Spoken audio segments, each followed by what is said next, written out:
What's up, y'all? Recently I switched the blade on my Stylecraft hitter from the stock blade to the one cutter blade, which is equipped with the X Pro wide blade. This thing is definitely money. It's amazing. I have a zero gap right now. Unfortunately, I'm gonna have to start all over and redo everything because I don't appreciate how loud this thing is. So I'm gonna go ahead and swap the cam follower out with the one that I had on my Protege trimmer due to the fact that this is just too loud. It will sound horrible, but I'm going to go ahead and switch that out. I have it greased up and everything, but it's just not quite doing it for me. So I'm going to go ahead and switch that out. Remove this. Now,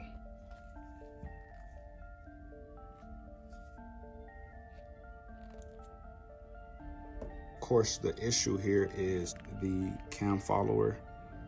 This was brought to my attention that if I switch this cam follower out, I will have my issue resolved. And I've done that before with my Babyless Pro clippers when I had switched over from the chameleon blade. So of course this cutter cam follower as well came from my Protege before I had swapped the lid out, as well as when I changed out this blade for a X Pro blade, which is equipped with a deep tooth cutter.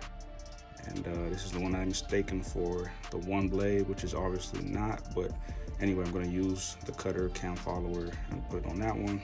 Let's see if I fix my issue. Otherwise, hey, wish me luck. You heard how loud that thing sounded, so hopefully this fixes that right up, because I cannot deal. It's ridiculous. I'm gonna pop this off the bottom, put that to the side, then I'm going to push that through here.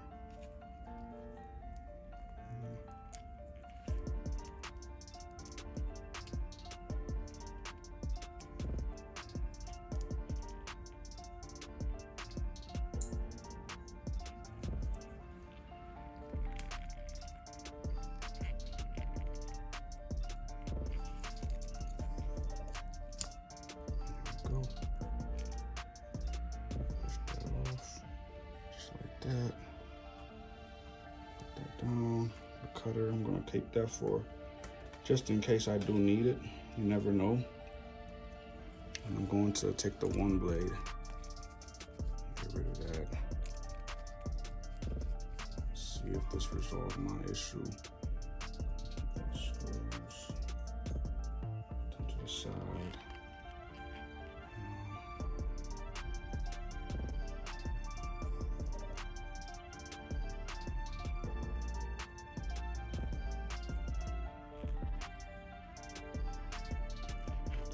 On there. Pretty tough.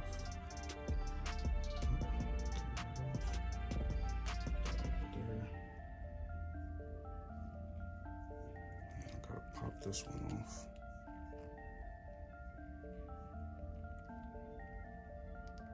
Sheesh. It's going to break my blades. I don't want to lose any of those teeth. Yeah, just a FYI, this is definitely a fight, but I'm trying to be careful. Okay, got that off. Okay, take this one from my Protege, put that on there. Boom.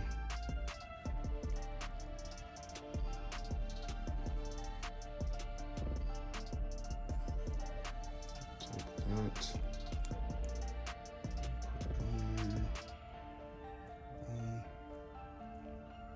Back is good to go. Then now all I have to do is put these small little screws on here, and of Of course, I need to work on zero gap in this thing, which I am not looking forward to.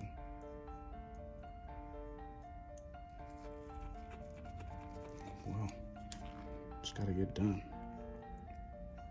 One thing about me, I learn quick, and I don't like to stay stuck, stagnant, and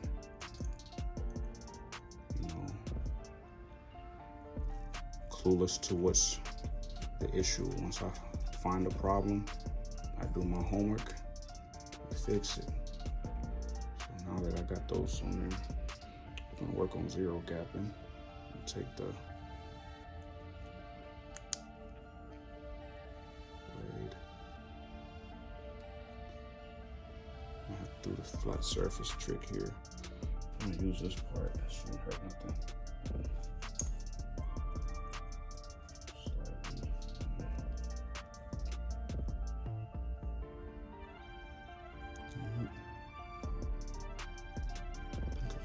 First try too, just by using the flat surface.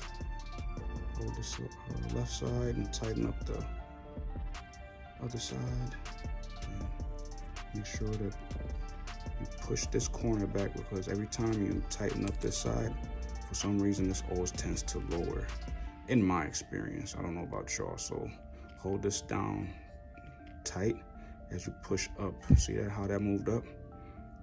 So you hold it now. It looks like it's over the bottom blade, the fixed blade, but that's going to get fixed by tightening it up. And it just automatically does that for some reason. I mean, I don't know about y'all, but that's how I do it. And slightly push that over. It did slightly move, so I gotta tighten that up. But I'm pressing down on this side. So that's the trick. Tighten it up, make sure it stays fixed, and make sure the screw's on all the way too. And bam, I got that joint the first go. We are zero gap. That's a perfect gap. It's as simple as that, y'all. Thank me later. Anyway, it's just simple stuff. Anybody can really do this, but I just need you to do this carefully. So, of course, when you're tightening up, make sure you secure the right side first, then you move on to the left. So technically speaking, this will be the left side of the blade, and that will be the right side. So just a FYI. Anyway, make sure that's tight, secure it. Slap this bad boy on there. Just throw the screws on the back and make sure that everything's good to go. And hopefully this has resolved our issue. I can't wait to turn this thing on.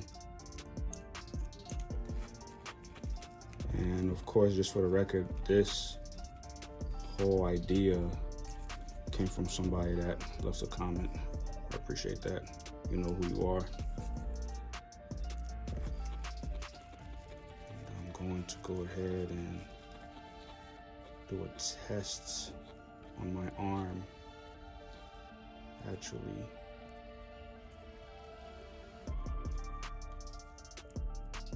just for the sensitivity. See how this feels, because I don't want to be opening or cutting people up, having them leave welted. That is not the go. Had a little hair stuck in that screw. I don't want no hair stuck in my screw. I think it's still in there. There's a piece of hair on the screw underneath it. You don't need that on there. Alright, so I'm going to tighten this up. And let's do a test on my arm. And I'm not gonna lie, it slightly sounds a little bit better, and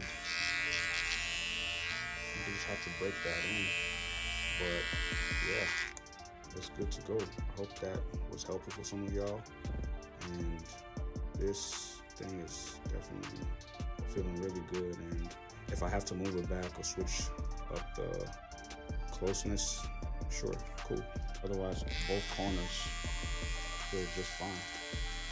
I'm ready to use this thing on somebody. So stay tuned. I will give you an update on how I feel about this cam follower switch. Look at that blade moving. It looks and feels, even just by the feel of it now, like it's moving a lot smoother.